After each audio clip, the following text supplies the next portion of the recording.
കേരളത്തിൽ ആദ്യം പെൻഷൻ പ്രഖ്യാപിച്ചു കൊടുക്കാൻ തുടങ്ങിയത് ഏത് ഗവൺമെന്റ് ആവശ്യമാണ്? ആർ ശങ്കർ ഗവൺമെന്റ് ആണ്. 1980 45 രൂപ 60 വയസ്സ് കഴിയുന്ന കർഷക തൊഴിലാളിക്ക് കെ നായനാർ സർക്കാരിന്റെ കാലത്ത് ആദ്യത്തെ കർഷക തൊഴിലാളി പെൻഷനായിട്ട് അനുവദിക്കുന്നത്. അടിപൊളി. അന്ന് നിയമസഭയിൽ ഉണ്ടായിരുന്ന കെ കരുണാകരന്റെ നിലപാടെന്തായിരുന്നു?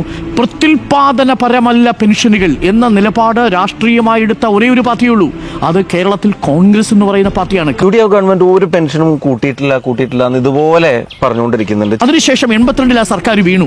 പകരം 82 UDF സർക്കാർ അധികാരത്തിൽ വന്നു. 45 രൂപയിൽ നിന്ന് 1 രൂപ കൂട്ടിയോ? 82 മുതൽ 87 വരെയുള്ള UDF സർക്കാരിന്റെ കാലത്ത് 1 രൂപ കൂട്ടിയില്ല.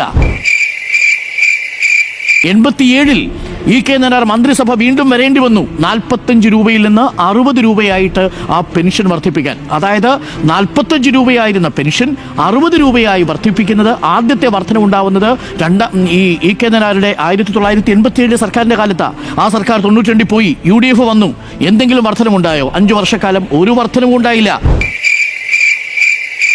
ഒടുവിൽ 96 പെൻഷൻ 60 രൂപയിൽ നിന്ന് 120 രൂപയായിട്ട് വീണ്ടും വർദ്ധിപ്പിക്കുന്നു കെ നായനാർ സർക്കാരിന്റെ കാലത്ത്. മൂന്നാമത്തെ വർധനയും LDF സർക്കാരിന്റെ കാലത്ത് 1996 കോൺഗ്രസിന്റെ ഏതെങ്കിലും സർക്കാർ ഏതെങ്കിലും ഘട്ടത്തിൽ പെൻഷൻ വർദ്ധിപ്പിച്ചു? നാമമാത്രമായിട്ടാണെങ്കിലും 96 വരെ വർദ്ധിപ്പിച്ചില്ല.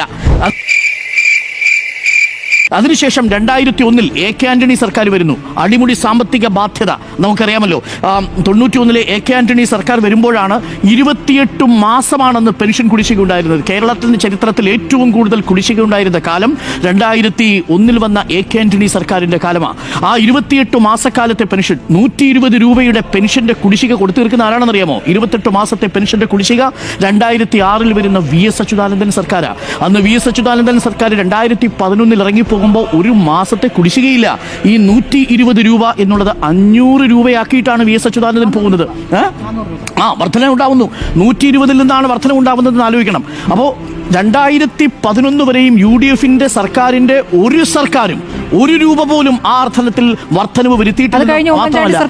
ഉമ്മൻചാണ്ടി സർക്കാർ വരുന്നു. 400 രൂപ എന്നാണല്ലോ പറഞ്ഞത്. 400 രൂപയിൽ നിന്ന് 600 രൂപയാക്കി വർദ്ധിപ്പിക്കുന്നു.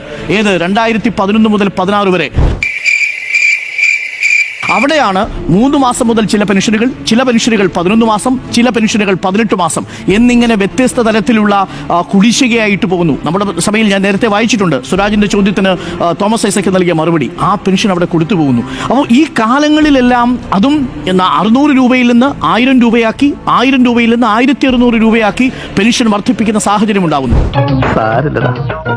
നീ എവിടെ പരിപാടി അവതരിപ്പിച്ചാലും ഇത് തന്നെയാണല്ലോ നിന്റെ വിധി.